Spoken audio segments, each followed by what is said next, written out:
It's Men in Black in the Old West, but way more racist. We saw Wild Wild West, so you know what that means. Now it's time for How to Discriminate. We're gonna have a good time, celebrate some failure, not just be a hater, cause you know you wonder how to discriminate.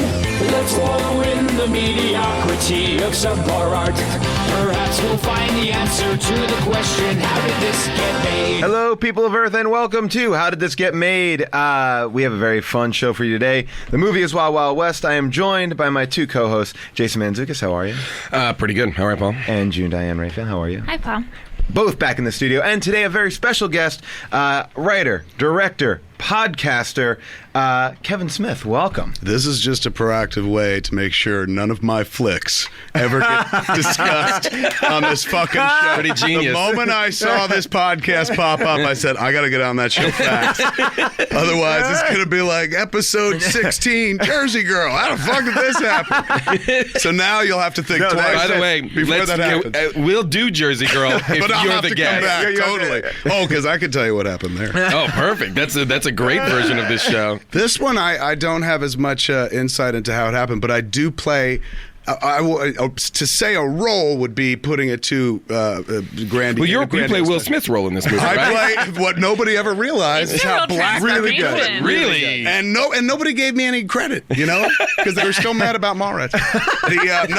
This is a movie that I have such tangential connection to. But when I heard about this, it made me laugh so hard. I mean, so the big thing in this movie is the end piece is a gigantic 80-foot mechanical spider. Totally normal. Yeah, totally normal. Which, to be fair, Yeah. before we skewer to flick, when you saw this trailer, you were like, holy shit, they may have cracked the code. Yeah. Like, this may be the best movie of all time. They found a way to combine the Old West and fucking steampunk and all this stuff.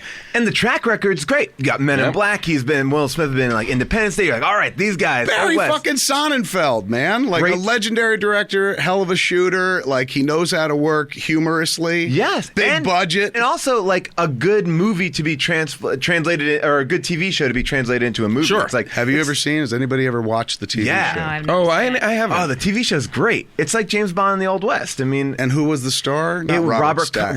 Conrad. Conrad. Who? So the dude who was like, put a battery on my fucking shoulder. But Yeah, is yeah. the That shit TV off. Is the TV show a two-hander like the Yeah, movie? exactly. Oh, okay. And basically, Wait Robert. a second. Don't Okay. be dropping the fucking industry lingo Sorry, you and guys. whatnot. You lost me. Sorry. We lost half the audience going, two-hander. Is this a porn? Two-hander. Is this the first episode of a meet cute?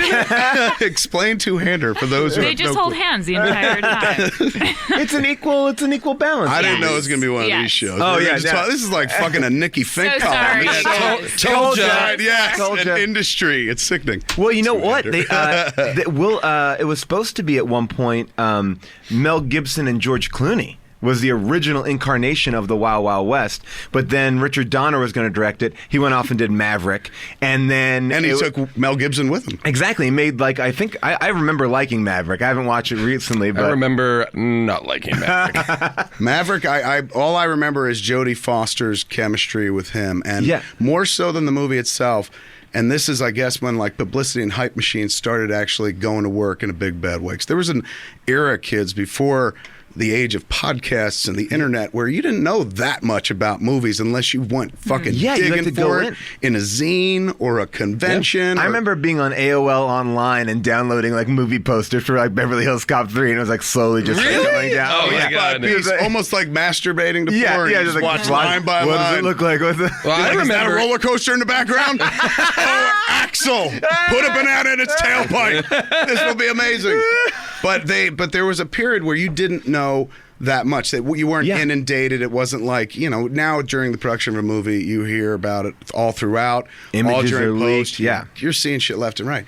This was when they started like putting stars out there big time and doing like, and again, it's not like this is where it was born, but this is where I felt it like kick in, where publicity became an art form all to itself and an industry almost as powerful as the financiers in this business and the marketers. Publicity is just as powerful.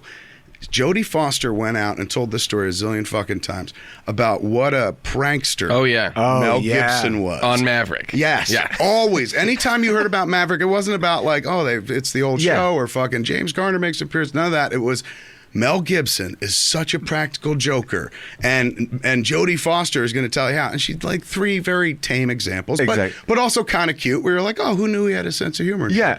That's all I remember of Maverick. Cut to years later when they're like, Mel Gibson hates Jewish people. All I can And think gays. and gays as well. All I can think about is like, what? So what were those practical jokes?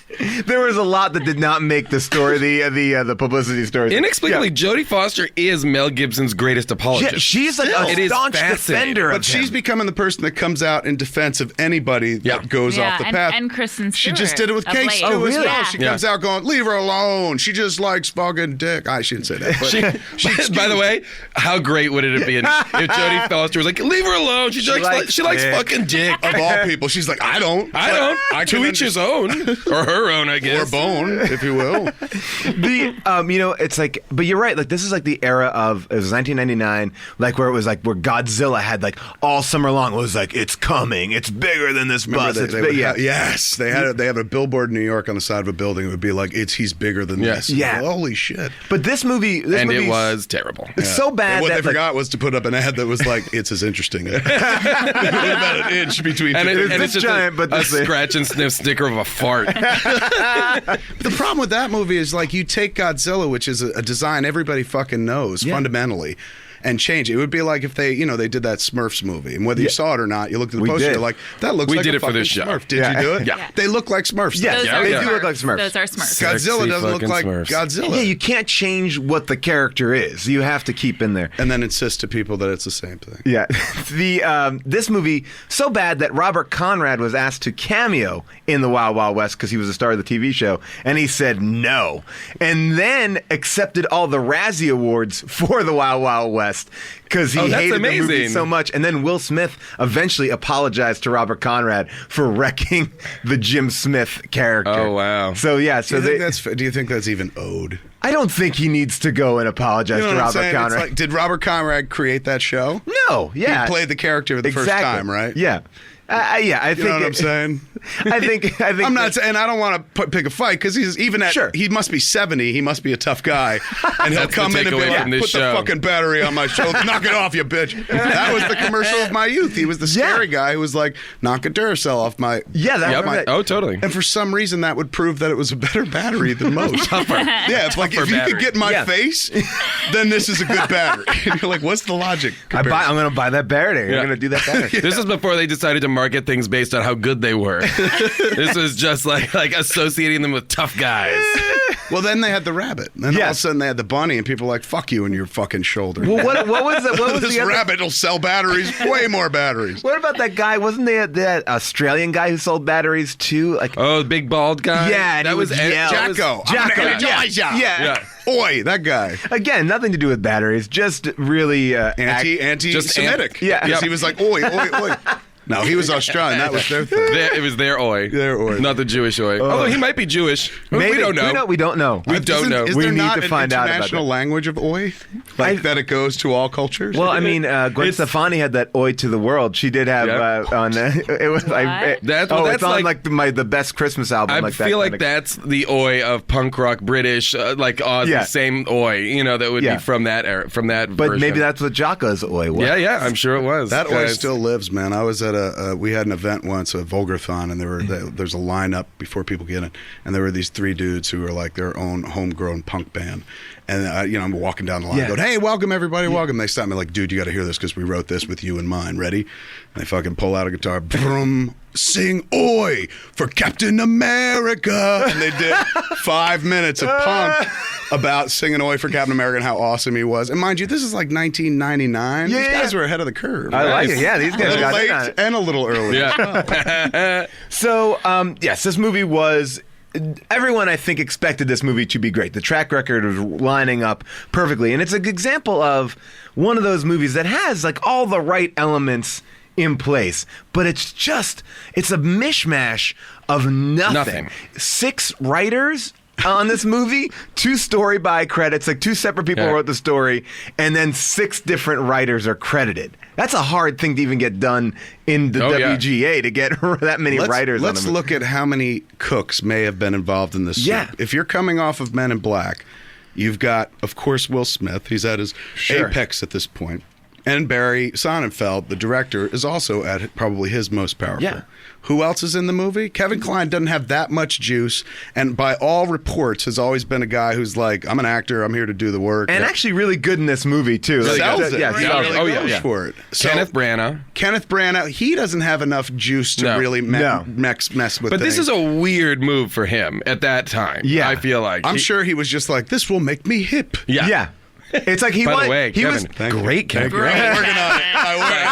The moment I knew we were doing this, I was brushing up on Listeners- Branagh. Wait till you hear my Kevin Kline. It's Listeners, amazing. Kenneth Branagh is not in the studio. That was Kevin Smith. But this is like, this is like that Jeff Goldblum doing Independence Day and Jurassic Park. It's like, oh, yeah, Yes. this is my big ticket. Yep. Like, I'm a. this Normally, kinda I'm an actor, and now I'm going to be this actor. Exactly. I'll just jump into this movie. And so you imagine all the Warner Brothers people. It's like it's the most expensive movie made in 1999.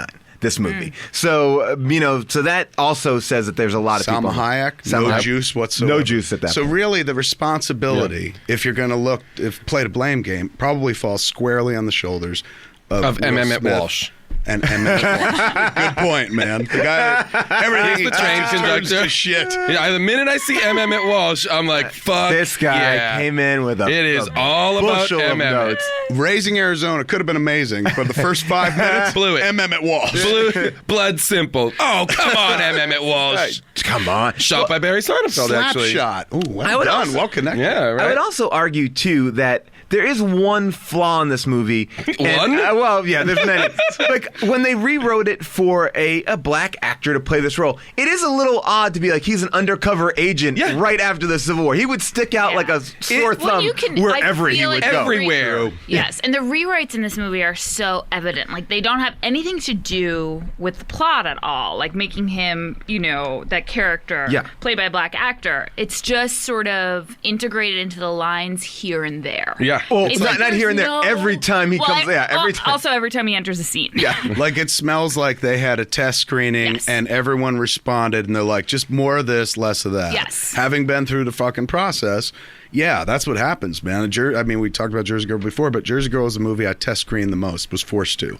12 separate times. Oh, man. And when you start making cuts based on an audience reaction that you're never going to meet again, Yeah. it's a slippery slope. I've always said, look, you bring me a crowd, and if they all say shit, I'll cut to their notes. But then give me that same exact crowd to then show them the second pass. Yeah. Because otherwise it makes no sense. But what they do is you meet one audience, they go, this sucks, this blows. And the studio goes, you heard him, fucking fix it. So you go in and change it and they're like, let's test it again. Then you test with a completely different audience and you're not answering the old notes anymore. Yeah. You're answering their all brand new Oh, notes. it's a mess. It's Yeah. a terrible mess. So you go through, and it's not as bad as like fucking Home Invasion. That's a terrible mess. Things like that. But, The idea of a real home invasion. But at It's a least really the home bad, terrible invasion mess. is not. That's hard, disheartening. A home invasion scary. is never noted, though. You get you Yeah. go in, you do your Yeah, stuff. nobody's and you leave. ever like, you No, could have done that yeah. better. But in that process, when you look at this flick, you have the same feeling. Like they sat there and screened it.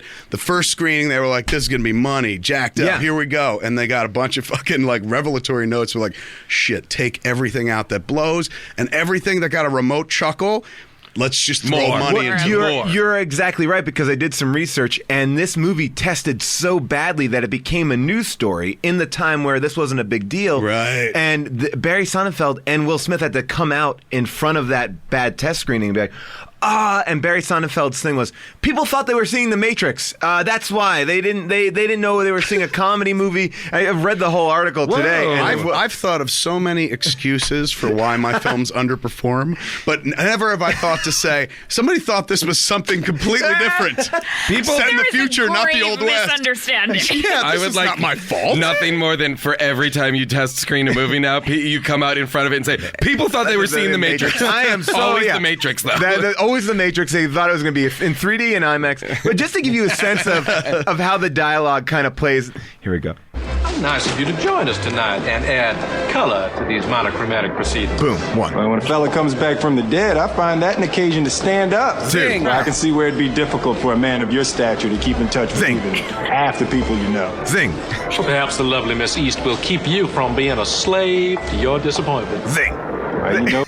That is this one little scene. And that scene happens dynamic, 5 times. yeah, that dynamic between them happens throughout the movie. Well, and by the way, that's the first time that Will Smith and Kenneth Branagh meet in this movie. And there's also like a little funny scene here too, because Will Smith is trying to steal some documents, and you find out that Kenneth Branagh's office is full of paintings that Oh are my God. just like his security guard standing in Yes, the painting. posed as parts of paintings. Living paintings. Living paintings. That's right. But they That's don't how rich he is. Yeah, and they don't kill him when he's in there by himself. Only Yeah, they wait for him to like scan the paper, learn the information. They wait for a very long time Yeah. to get him, and then they don't get him. Yeah. He manages to somehow shoot them all. Yeah, he shoots. He realizes that every painting is in there. Yeah.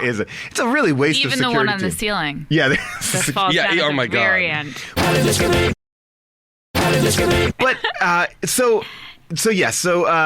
there's so much to talk about. Oh wait, here. we still haven't heard Kevin's story. So obviously the producer of this movie, one of Producer the this movie was John Peters, who goes back in this town in this business for. This is Streisand's John Peters, right? Yes, Yes. Streisand's John Peters. Hairdresser. Back in the day, he was a hairdresser. That's how he's gained entree into this business.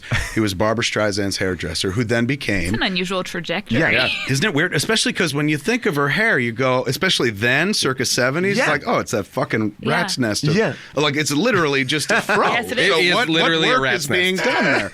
So he was her hairdresser, and then he became her lover. If you Oh, really? Oh, I didn't know that. I like that you They brought were it down there. For together. a second. Then he Remember became on the her lights, I'll tell you some lover. Interesting trajectory. Yes. And then she started bringing him onto flicks as her producer. He produced A Star Is Born. He executive producer on Caddyshack. A main event he put her into, that was the boxing movie with Ryan O'Neal. Yeah, I mean, he has great movies. I mean, American Werewolf in London, Flashdance, DC Cab, Youngblood, Caddyshack 2. No, The Shack is back.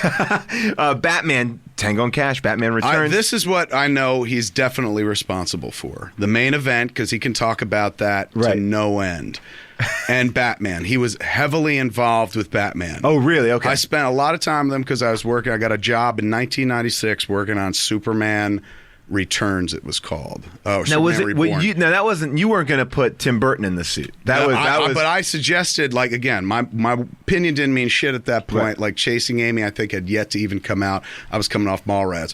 But when I handed in my script, I was like, you guys should get Tim Burton, man. He did a great job with Batman. Yeah. Even though his sensibility is different than fucking, Batman, Yeah. Superman, the character. Like, that dude knows that, because there were nobody else that you can point to be Yeah. like, there's a comic book guy. But at the point that I was involved with it, nobody was attached yet. Tim Burton would come later. Nick Cage would come later on as well. But when I was working on it, I had to go meet with Peters in order to go through the approval process, Yeah. because when he used to run Warner Brothers with Peter Guber. And then, let me backtrack. They were at Warner Brothers during Batman. Movie went fucking huge. Over on the other side of town, the Japanese buy Sony. Okay. And then they say, we need someone to run this studio. Let's just turn to the premier producers who made the most successful movie of this year. And they brought Peter Guber. They bought them out of their Whoa. Warner Brothers contracts, brought them to Sony, and had them run the studio. If you're interested in this kind of shit, there's an amazing book called Hit and Run, which is all about Guber Peters taking gotta over read Sony this. and running it into the ground, and the Japanese fleeing Hollywood in a big Wow. bad way, because they're like, this is a fool's errand. It's just a hole to put money into. So those dudes wound up with golden parachutes dropping out of Sony, and when it was in its worst financial conditions in years, and they landed separately. John Peters landed with an overall deal at Warner Brothers. One of the two projects he requested when he came in the door was the Muhammad Ali story and Superman. And I can't say this is why, but I've been to his office. Yeah. And if you recall, back in the 70s, there was an issue of Superman where he fought Muhammad Ali. Oh no. And he had a giant blow up in his office framed of those two characters fighting. wow. And I often suspect he was just like, what will my next two movies be? And he goes, here it is. So he was the guy, and so I had to go meet with him. And when they sent me to meet with him, I was warned, like, he's a bit eccentric, and he's going to tell you some things that he wants in the movie that we don't. But go meet with him, blah blah blah. You got to get. He's the guy. If he likes you, you're on the job. We like you here at the studio. He's got to like you. So you go to meet him, and he literally lives in an estate like here in Hollywood, is over in Beverly Hills, that is reminiscent of going up to Batman's house, to Bruce Wayne's house, like very large property. And this is 96 at this point, so I haven't been around big affluent properties at this early in my career. This is the biggest one I'd seen. You get in and there's a fucking butler and maid, and somebody parks your car, and there's like stables and shit, like grounds. It was crazy. Yeah. So they bring me into a living room, and he comes in. He's got his like tennis shorts on, and he's tan and shit. And he's very affable, but very like, I know who I am. I run Hollywood kind of guy. Yeah. And he sits me down. He goes, so they tell me that you like Superman. Like, let me hear it. I didn't see the movie, and this is all coming off of Mallrats. Because in Mallrats, I made a joke about Superman. Yeah. They were like, you know a lot about Superman. I swear. That was it? I met with an exec named Basil Iwanek, who's gone on to do cool things. I think he works with Ben on on his last movie, on the Town or something. But when I met with him, he's a junior exec. And they had a few projects. They were like, we've got this one called, it was remember the end of The Watchmen? It was based on an episode of The Outer Limits. I think it was called Architects of Fear. Okay. They had that. It was an episode of Outer Limits that they wanted to do as a feature. And they gave me a script, which to this day, I can't remember who wrote it. But they gave me the script to read. They're like, this is just weird. Like, see if you could do anything with this. And I read it. It was hands down one of the best scripts I've ever read in my life. And I handed it back. I was like, this is flawless. You should make this. Yeah. And they're like, it's an art film. And it kind of was. It was definitely more of like a Chris Nolan type of action flick than anything else. And which in those days would have been a tough fucking sell. So I like that. I was like, I got nothing for this. I think you should just make this. And they're like, we're not going to. And they offered me two other things. One was Beetlejuice Goes Hawaiian, which I was like, I love Beetlejuice, but I was like, I think we said everything we need to say. I love just Goes Hawaiian. That is like literally, dude, that was what they wanted to do. Did they have a script for that? They had one that looked like this. There was already a draft, and they wanted me to go in. I was like, I ain't gonna be that guy. Man. I also came in with like, I liked working. I was happy to be in the business, but I also didn't want to be the guy that was like the person I would have made fun of if I hadn't had Clerks picked up. Like, who the fuck does a Beetlejuice sequel without Tim Burton? You know, that guy. So I said no to that. And he said, there's one more that's a real long shot, but we're trying to redevelop Superman. I was like, oh, Superman. I know comics and shit. And he's like, yeah. And I was like, yeah, man. I talked about, in Mallrats, like the Brody character's a big fan of comic books. And he goes, that's why you're here. I said, why? He goes, because someone saw Mallrats and said, like, you talk about Superman and a kryptonite condom? And I was like, yeah. And he goes, well, they figured you had an original take on Superman. And I was like, that's not even an original take, man. That's based on an essay called Man of Steel, Woman of Tissue or something like that from back in the day. They're like, well, I want to read that essay, by the way. I didn't know that. That's a fantastic essay. It wasn't even based on that. Years later, somebody was like, did you ever read Man of Steel, Woman of Tissue? I said, no. They said, it's in it, they talk about how Superman and Lois couldn't have sex because his sperm would like kill her fallopian tubes. Yeah. Mine was based on an issue of a comic book, a Superman annual, that must have been taken from that. Sure. And in the story, on the cover, I can't remember what issue it is, but Superman is making out with Maxima on the grave of Lois Lane. And in the story, one of these Elseworld stories, he has sex with Lois Lane and kills her because his sperm didn't do it. She got pregnant, the baby kicked and killed her. Oh, man. So I always remember reading that issue and being like, that's fucked up. So when I was writing Mallrats, I included the joke about like kryptonite condom blast through her back like a shotgun. And because of that, they were like, you know something about Superman. So I sat down. And there's something you know is sexy. Yeah, we like what we want some of that Superman. Fucking X-rated Superman condom shit in this movie. Dude turns his lights down. He's just like, just tell me that story again. Yeah. And I'll show you naked pictures of Streisand. I was like, can I go, man? This is really unnerving for me. I just want to work on Superman. But he goes, he listens to me. I don't have a pitch. They have a story they want to do, which is the death of Superman. There had already been a script before me written by Wesley Strick, which they didn't like. And I read it, and the thing that stuck out to me was that there was a moment where Superman goes into a therapist's office to be like, I'm Superman. Yeah. And that would never happen. That felt like a Hollywood beat. That's almost to me akin to Batman in The Dark Knight Rises. Everyone see that? Yeah. Okay, but spoilers if you Oh, haven't. yeah, there you go. They're Jim on the Davidson. roof, and Catwoman's with Oh, them. yeah. And then she leaves, and then he turns around and goes, so that's what that feels like. That would never happen in a million years. Yeah. He would never do that. Why would he use that voice out Yeah. loud if he was alone? Well, that's the thing I thought of too. Like, why is he talking to yeah, himself it's like like, that? dude, there's nobody here. He's like, yeah, you're right. Yeah. All right, yeah.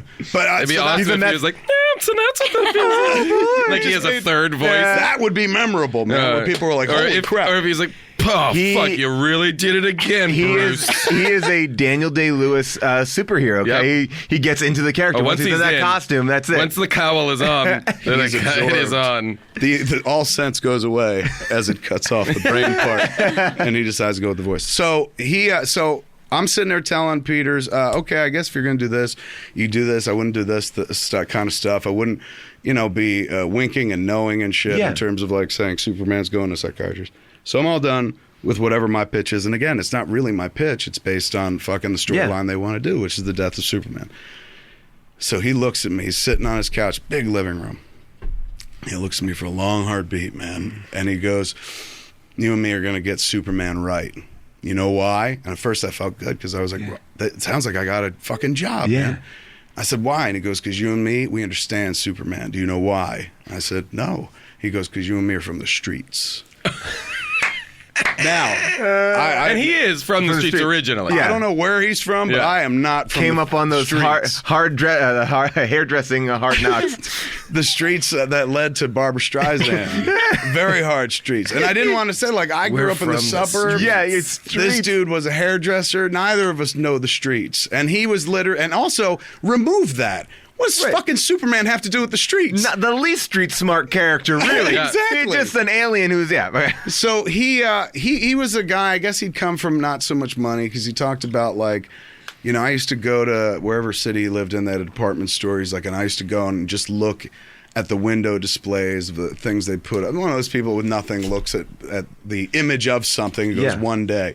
A very movie moment. His life is a movie. A movie Yeah. moment. He only brought this up because when I came in, there was a setup in the middle of his living room that I swear to God looked like the floor of Nordstrom's. There was a piano and there was like what looked like a display with sweaters and shirts on it. No. What? There was I'm letters not and shirts fucking on kidding. And I thought, so I was like, when we were in the middle of the place, I was like, well, maybe they were doing some kind of benefit here or something like that. But he was explaining to me that he always dreamed about having What? displays. Wow. This is That- really crazy though, because in on Oprah, Barbra Streisand was interviewed, and in yeah. one of her homes, her entire basement is set up like a store, like a department store. Yeah, where it's she has crazy. She different came from no rooms. money. Is she one of these like I came from nothing? No, and she sang came from my way? nothing. That is, I do know she came from Yeah. nothing and had like a horrible mother. Yeah. She has But like it's a terrible funny image to childhood. come from nothing. Instead of just buying a lot, you create a store. But that's very Like, odd. maybe- It's like I maybe gotta get with- dressed today. I'm just gonna go downstairs and buy an outfit. And Because I can. that I already own. You could literally make the argument like she can't go to the store anymore, and maybe she misses the experience Yeah. of like Sure. walking Shopping. onto the floor. So she's created her own version in a Truman Show like way. But it really comes down to like I think it comes down to we always saw this as being a sign of wealth. Yeah. And so once we had so much crazy wealth where we had a house and many cars and everything's taken care of and we're just looking for shit to buy, Yeah. we start buying our childhood back Yeah. or images of what we think we wanted. I want to buy that in Nordstrom's. And he did oh it. my god, It was weird. that would be the equivalent for me. I feel like would be if I became incredibly wealthy and you came to my house and there was an arcade there. Oh yeah. You know what I mean? Like that to me would be the like that Old is what stand-up But I can't get games. my head around that. Oh, yeah. Like that Yeah, to but me that to makes me sense. was like, oh my god, can you imagine if you had Dragon's Lair in my house. always had access to One that Joust? Yeah. But that's okay. But you got a bunch of arcade games in your house. That's almost like, hey, everyone, take a turn. Sure, Like, we sure, can yeah, all yeah. play. This ain't like No, dude, no, can no, I this is shop like a off of private- that? Like, what kind of discount? What kind can of I get? sweaters do you have? Here. Cable The best- knit? Ooh, I want The these best cable thing would be knits. if he's out there and he's like, oh, none of these are my size. That's how he keeps himself grounded. Yeah. He keeps on like he just never is in his size. I It's love always- this sweater, but it's sold out in my size. He's the dude that's just like, as his wealth decreases, the displays decrease. So it goes from Nordstrom to like right now in his career, he's got a Ross set up. Filene's basement. Filene's in the other room. Pay less in the Anyway, garage. Yes. He was a very strange man. So you're from the Eccentric, to say streets, the yeah. least. He's from the streets. I'm from the streets. He's the one essentially says we're going to do this, and he, in the process of the movie, he had like notes that he wanted to do, which were very important. Number one, he goes, I don't want to see him in that suit. Number two, I don't want to see him flying. I think that shit looks fake in movies. So right away, you're like, if he's not in the suit and he's not flying, is What do he you got? Batman? Yeah, what do you have? Do you want to just make Batman again? I'm into that. Yeah. And then his third thing was like, and he has to fight a giant spider in the third act. Swear to you. And I was like, really? He goes, yeah. He's going, man, do you know anything about spiders? I said, no. He goes, I watch a lot of Discovery Channel. He's going, I watch this documentary about spiders, fiercest predators in the insect kingdom, absolute killers. He's going, and when I was a kid, I went and saw King Kong. And in King Kong, there's a moment where the doors open up and they reveal not King Kong for the first time, but some other fucking monster or something like that. He's like, and it was horrifying. And I envision a moment in this movie where the doors open up and Superman has to fight this giant spider. And a real spider, right? Giant real spider. So I'm like, okay, if that's the directive, that wasn't in the Death of, and I've never seen that in the comics, but so be it. So I went back to the studio because they're like, report. Yeah. You know, what's Well, going yeah. on over there? Because they're like, he's a nut bar. So I was like, well, he said this, and they go, oh, as if they've heard it before. Right. And then I say, and then also he talked about, and they go, wait, he wants to put a giant spider in the third act. I said, yes, how weird is that? He said he watched Discovery. He's going, John and that fucking spider. That was Lorenzo Di Bonaventura. He goes, John and that fucking God. spider. I was This like, is he's been sounding trying to eerily do it. familiar. The dude was so into this spider thing. He tried to shoehorn it into the flick, and I was like, what do I do? And they were like, just call it anything but a spider. And I said, really? And they're like, just give him what he wants, but do not call it a spider, man. Research shows nobody cares about a spider. And I was like, okay, what if I call it Thanagarian snare beast? They're like, perfect. So Thanagarian, I was like, right on, connects to Hawkman and shit like that. And so Peters was like, what is this? And I was like, it's a Thanagarian snare beast. He goes, what is that? I was like, giant spider in DC Comics. He goes, oh, perfect. So I put that in, and he, worked on that for a little while. When I submitted the script, you can hear the entire story of that over at the first evening with Kevin Smith, Which is DVD. great. I tell the long Superman story, but in the interest of moving on to the fucking Wild Wild West, the project comes to an end for me. They bring on Tim Burton, and Tim Burton was like, I'm going to start from scratch with my own script. He brought on somebody else. My shit goes to the wayside. And that was it. Never thought about it again. I mean, thought about like, man, I worked on Superman, but I got a great story out of it, and I was telling that story at Q&As for years. Then it went on the DVD, and that was, like, to me, that was the end of it. Then in 1999, I guess it was, I went to the movies to go see Wild Wild West, also produced by John Peters. And I'm watching the flick, and it is what it is, this bizarre little train wreck combination of many genres. But all of a sudden, this giant mechanical spider appears, man. And I was like, he got his spider. He finally got his spider. did. It took him a long time, but he got a much more expensive one. And it also doesn't really make sense. Nope. It feels like, and that what was so great about that story is that it is so shoehorned in. It's like, okay, there's steampunk and there's stuff like that, but now we got this 80-foot giant fucking spider. As if the giant spider, and the presumption in the movie, what the movie contends is that Kenneth Branagh's possession of this giant spider is enough to bring the United States to its knees. Yeah. Yes, sir. This That's one, correct. That's this correct. one device itself will bring about the destruction of the Union. This is the equivalent of a nuclear weapon Yes. in the age of the Civil War. It might It's as well be. also- I bet that was their justification. His But there's deterrent. nothing to this like even metaphor of the spider. Nope. Like there's nothing that Kenneth Branagh says about what the spider means to him. There's no connection at all to this spider that just appears. If he could, I think Kenneth Branagh would have been like, ladies and gentlemen, I have nothing to do Oh with God, it. hold on, guys. Kenneth Branagh just walked in the studio. Just walked in the studio. We have a special guest right now, Kenneth Branagh. I regret cheating on Emma Thompson so much. It's truly affected my career, all the way up to Thor. It is. I mean, this spider is just. I mean, And yeah, I don't It's know. badass. That's the word you're looking for. It's total badass. This movie might as well be called Gears and Pointless Contraptions because that is every shot is just the background is just moving parts, And moving always parts. just like things are Chains. happening, Yes. things. And a lot of every money being spent Yes. on the background. a lot. No by the way- thought being given to the foreground.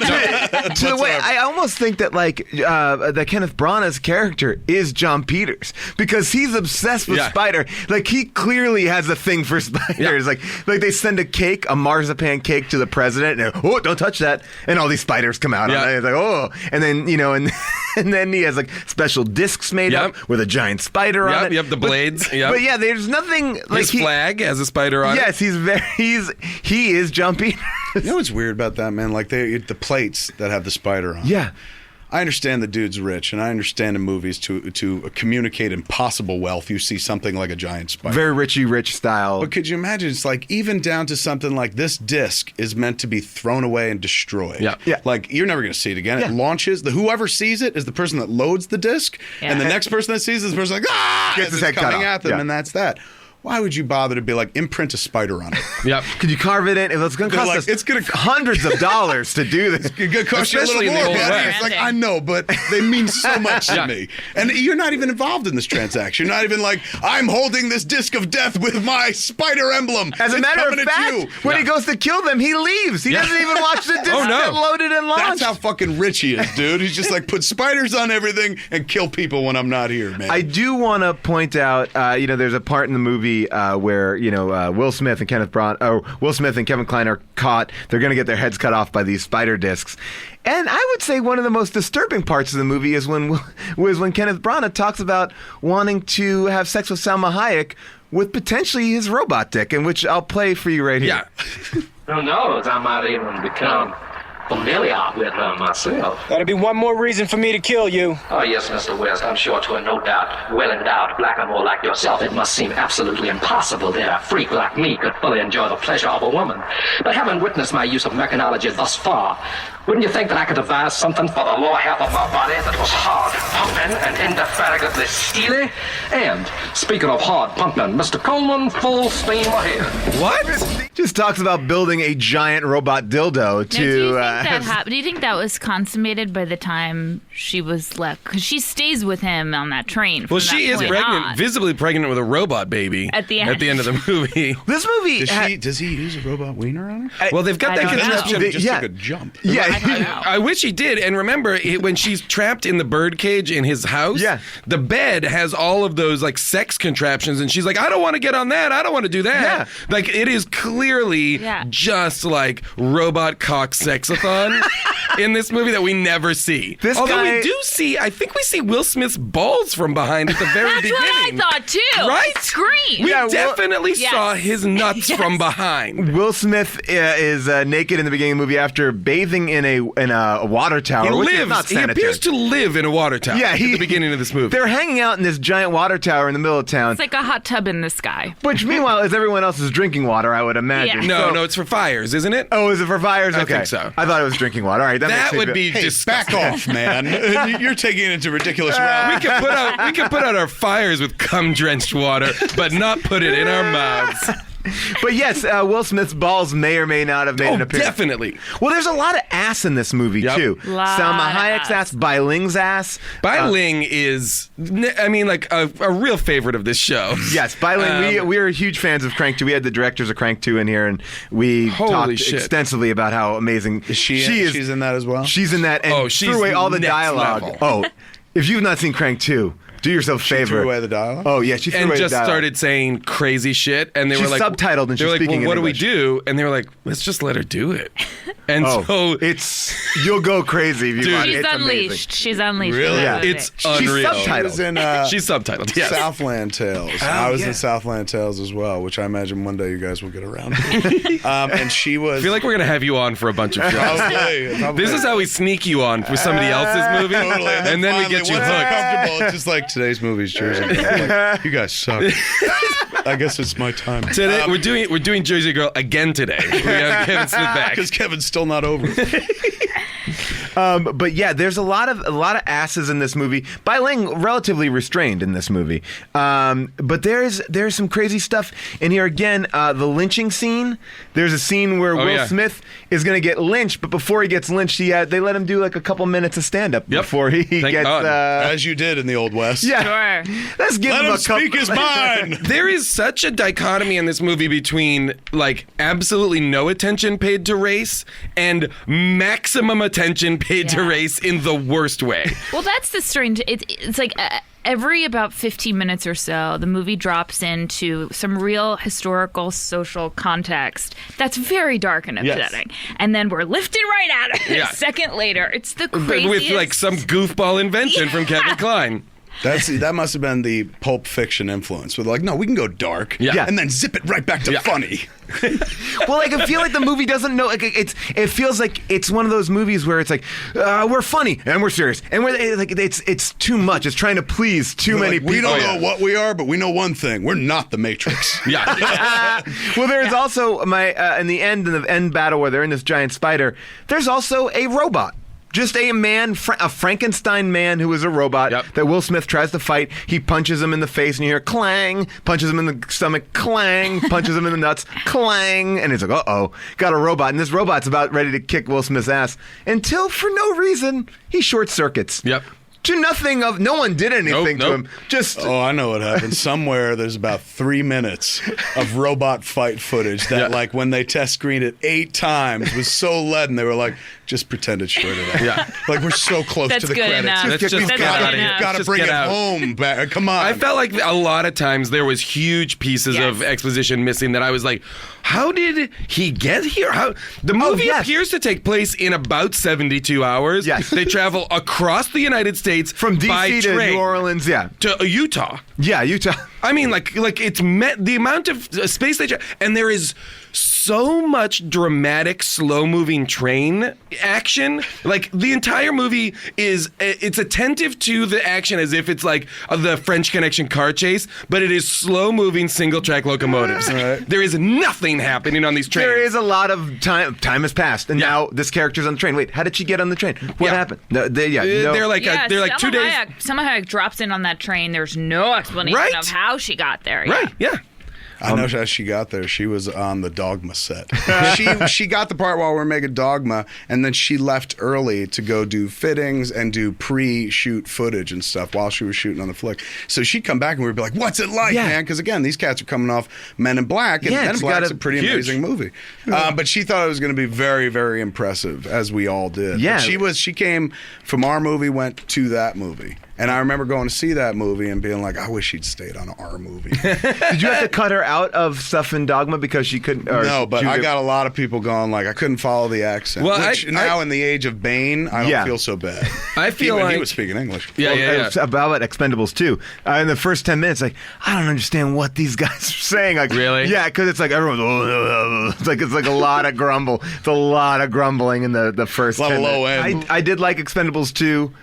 Because I like movies like that, and it's dumb and Should fun. we do it for this show?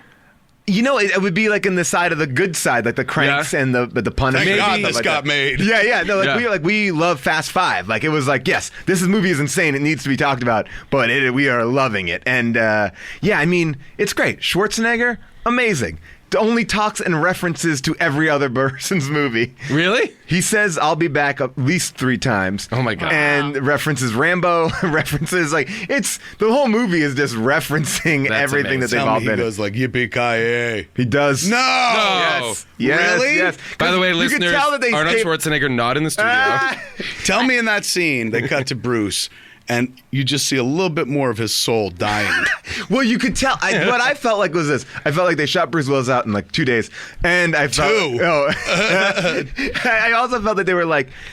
Okay, Bruce, would you say yippee-ki-yay? Because everyone's saying their catchphrases. You know, Van Damme does it. Schwarzenegger. Everyone What's does Van their Damme's catchphrase. catchphrase? Like, come. Like, or, from Bloodsport. Yeah. Like a very... That's like, my catchphrase as well. With my old lady, I'm like, come. It never works. But I try it. But everyone's like kind of reliving a moment of their past.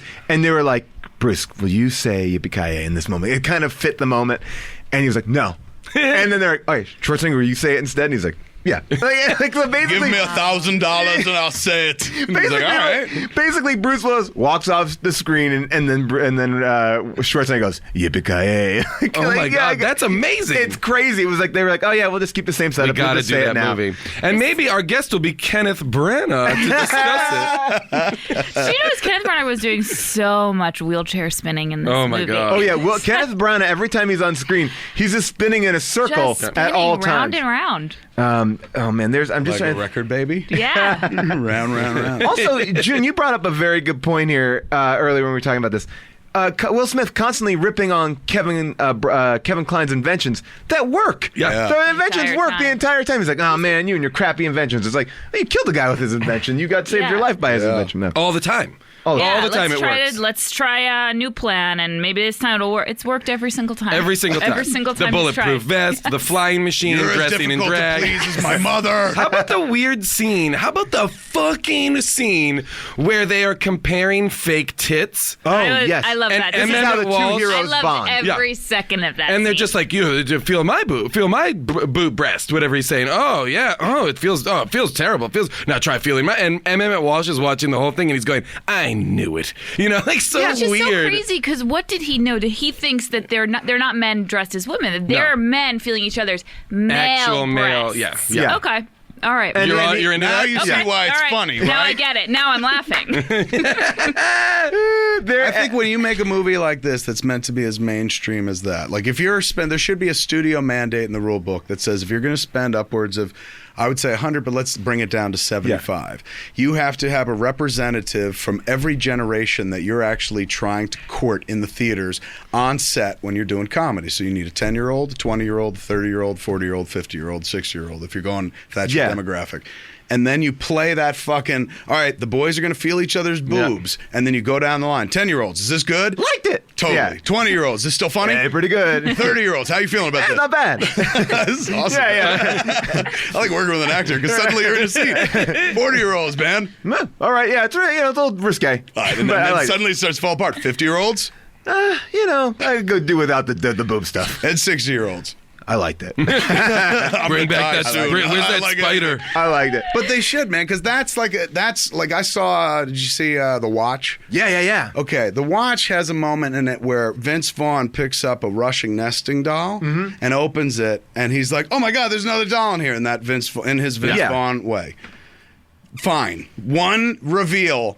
And I'll buy that this motherfucker's never heard of the concept of Of a net, something yeah. within something. They carry this out, dude, all the way to the smallest. To the Yeah. And like there's a theory of comedy where the more you do it, like it's funny and then it's fucking dumb, then it goes back to being This funny. is the Mr. Show thimble sketch.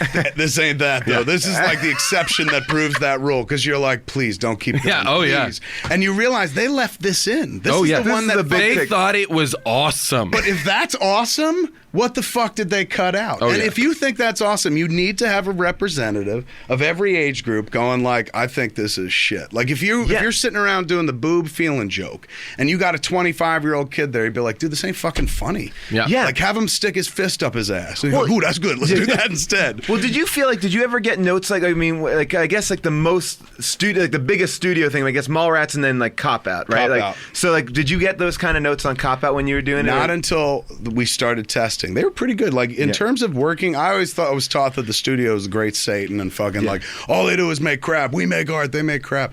And the philosophy that we were taught was they set out to make crap. They just want your fucking money. And I haven't worked inside like nobody. There's no Kenneth Branagh sitting in a spinning wheelchair fucking telling people we're gonna steal the audience's money with crap.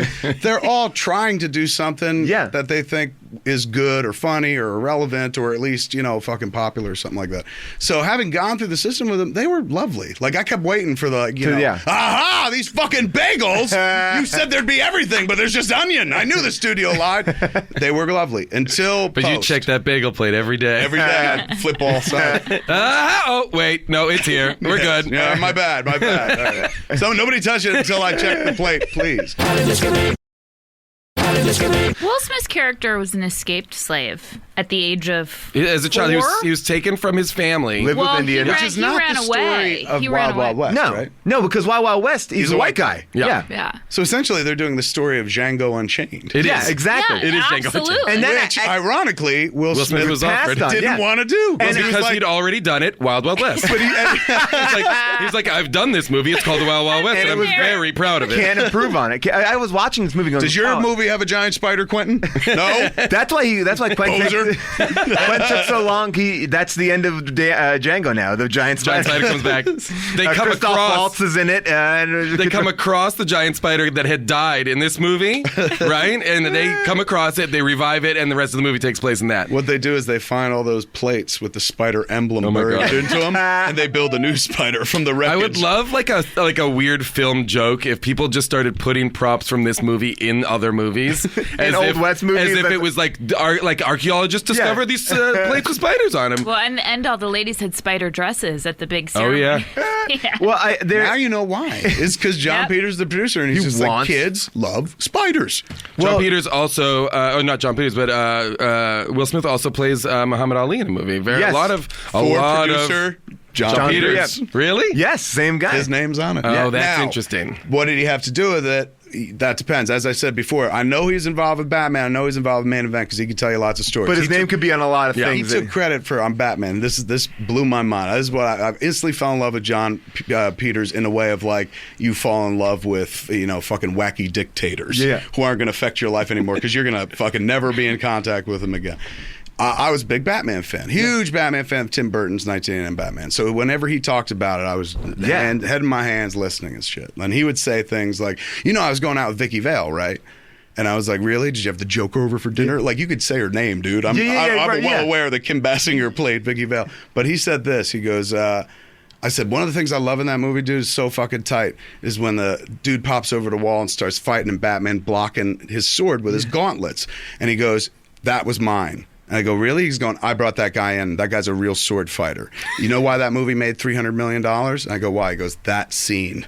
And I go, why? He goes, because that was real Jeopardy. And that guy came over the wall with the swords, man. You got to see Batman in action. Yeah. And so that's why that movie works. That scene, when you watch Tim Burton's Batman, realize it's nothing. It's not the story. Nope. It's not Anton First city design, the Batmobile, the moody performance by Michael Keaton, Jack Nicholson's sublime Joker. Prince's no, dude. But Prince's soundtrack. But it literally comes down to the guy who jumps Sword over fighter. the wall and throws a few bad swords. Not to rip on Bruce Willis, but when I heard Bruce Willis talk about Die Hard, he goes, the reason why people like the original Die Hard is because he likes people like the humor of a New Jersey guy caught in this situation. It's like, I don't know if that's the catch-all of why that movie is successful. The Jersey humor He's of John distilled it McClane. down to this. He's like, you know why that made money? Because of me. Yeah. That's it. Essentially, that's what he said. And what is it about me? It's probably because I'm from Jersey.